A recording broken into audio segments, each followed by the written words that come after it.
मेरे हाथ में ये जो प्लेट है इसमें एक बहुत ही टेस्टी चटपटी सी माउथ वाटरिंग चाट है। ये तो आपने देख लिया, लेकिन आपको ये नहीं पता कि ये टेस्टी और चटपटी चाट बेहद हेल्दी है। इसमें चाट के सारे गुण मौजूद हैं, लेकिन इसको ऐसे बनाया गया है कि ये चाट गार्बेज ना हो करके आपके लिए एक हेल्दी ब्रेकफास्ट का काम करेगा। तो लाइए बता ही देती हूँ कि इस चाट को मैंने शकरकंद यानी कि स्वीट पोटैटो से बनाया है। साथ ही बाइंडिंग के लिए और चटनी के लिए भी जो कुछ भी डाला है सब कुछ बहुत हेल्दी है। तो आज आप बड़े मजे से ब्रेकफास्ट में ये स्वीट पोटैटो की चाट खाइए, लेकिन ब्लोटिंग, एसिडिटी और इंडाइजेशन का आपको कोई डर नहीं होगा। आराम से जितनी मर्जी उतना खा सकते हैं। बिना स्किप किए हुए पूरा वीडियो देखिए। सबसे पहले तो मैंने आधा किलो उबले हुए शकरकंद को बहुत अच्छी तरह से मैश कर लिया है।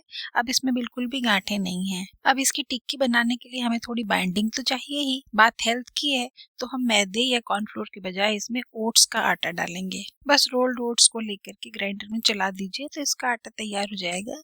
ये आटा आप उबले हुए शकरकंद को जो हमने मैश करके रखा है उसमें मिला दीजिए और अच्छी तरह से मिक्स कर लीजिए। और मैं आपसे हमेशा कहती हूँ कि कुकिंग में कुछ काम ऐसे होते हैं जो बिना हाथ लगाए हो ही नहीं सकते, तो हाथों से मिक्स करिए।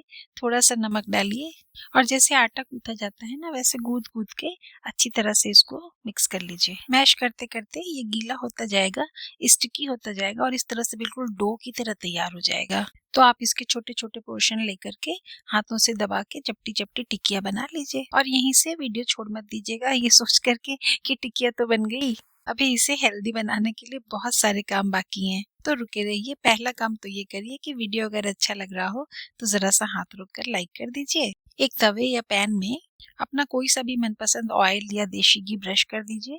उसके ऊपर से थोड़ा सा तेल छिड़किए। पैन जब एक बार गर्म हो जाए तो फ्लेम को मीडियम पर सेट कर दीजिए और इसमें एक एक करके धीरे धीरे सारी जो आपने टिक्कियां बनाई है वो पैन में एक बार में जितनी आ जाए उतनी अरेंज कर दीजिए।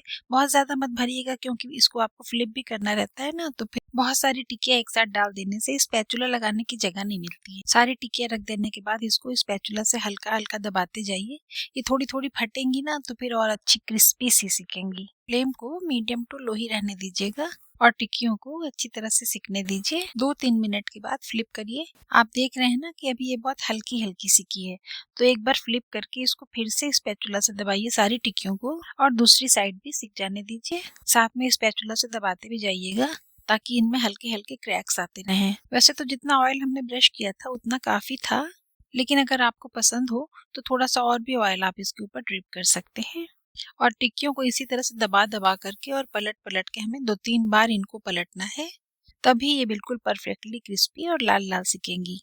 एक बार तो टिक्कियों को इस तरह से तल करके निकाल के रख लीजिए, लेकिन जब सर्व करना हो तो इन टिक्कियों को फिर से पैन में डालकर ऑयल डालिए या ना डालिए वो आपकी मर्जी है, डाल भी सकते हैं, लेकिन स्पैचुला से अच्छी तरह दबाकर बिल्कुल चपटा कर दीजिए और धीमी आंच पर एक बार फिर से अच्छी तरह से लाल लाल सेक लीजिए। अब तक तो आपको लग ही गया होगा कि ये आपकी फेवरेट टिक्की चाट का बहुत ही हेल्दी वर्जन बनने जा रहा है। तो ऐसी ही और भी मजेदार रेसिपीज चाहिए तो मेरा चैनल भी सब्सक्राइब कर लीजिए। खैर आप कर तो चुके ही हैं, नहीं किया है तो कर लीजिए, क्या ही बुरा है। इधर ये टिक्कियां भी धीमी धीमी आंच पर काफी अच्छी तरह सिक चुकी हैं। इनकी शक्ल देखकर तो कोई भी नहीं बता सकता कि इनमें आलू नहीं है, मैदा नहीं है और ऑयल भी बहुत नाम मात्र को पड़ा है, जो कि अगर आप ना चाहें तो ना भी डालें। चलिए अब लगे हाथों ये भी देख लीजिए कि इन टिक्कियों को सर्व करते टाइम हेल्थ के कौन कौन से रूल्स फॉलो किए गए हैं। ये घर की बनी हुई दही है जो मलाई निकाले हुए दूध से बनाई गई है, और अगर आपको मलाई से कोई परहेज नहीं है तो आप इस दही में थोड़ा सा ताजे दूध की मलाई मिला करके विस्क कर लीजिए। हरी चटनी आंवले की है और इसमें धनिया पुदीना मेरे ही किचन गार्डन का है। ये मीठी चटनी घर की बनी हुई इमली की चटनी है जिसमें हेल्थ और न्यूट्रिशन के पॉइंट ऑफ व्यू से गुड़, चुहारे और किशमिश डाली गई है गंधक जैसे टेस्ट के लिए, और आपका डाइजेशन सही रखने के लिए काला नमक तो बहुत ही जरूरी है। थोड़ा सा चाट मसाला भी डाल लीजिए और ऊपर से भुने हुए जीरे का पाउडर भी डाल लीजिए। ताजी कटी हुई हरी धनिया डाले बिना तो चाट चाट ही नहीं कहलाएगी।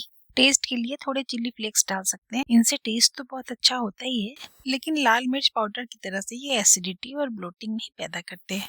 और सबसे ऊपर आप अपनी मनपसंद तली हुई चने की दाल, मूंगफली, नमकीन सेव और अनार के दाने ऐसी टाइप की चीजों से गार्निश कर लीजिए और बिल्कुल गरम गरम शकरकंद की ये टिक्की चाट खाकर मुझे बताइए कि आज का आपका अनुभव कैसा रहा। मिलते हैं नेक्स्ट वीडियो में। Bye bye, take care.